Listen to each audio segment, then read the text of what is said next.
আজকে সোনাই আর দিশা বাদে বাকি সবাই হোমওয়ার্ক করে এনেছে। কি ব্যাপার দিশা, সোনাই? ম্যাম আমার শরীর খারাপ ছিল। ম্যাম আমারও শরীর খারাপ ছিল। আচ্ছা, দুজনেরই শরীর খারাপ ছিল। ঠিক আছে, শরীর খারাপের জন্য তোরা হোমওয়ার্কটা করে আনতে পারিসনি, তাই তো? কিন্তু হোমওয়ার্কে যে অঙ্কগুলো দেওয়া ছিল সেগুলো নিশ্চয়ই তোরা পারবি। তাহলে এখনই বসে হোমওয়ার্কটা করে আমার কাছে জমা দে, দুজনেই।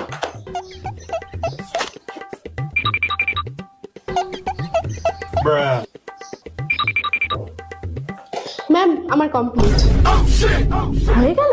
ঠিক এই এই জায়গাতেই ও সবসময় বেরিয়ে যায়। বাড়ি থেকে ও হোমওয়ার্ক করেনি, আমিও করিনি, কিন্তু ও অঙ্কগুলো পারার জন্য ও ম্যামকে করে দেখিয়ে দিল।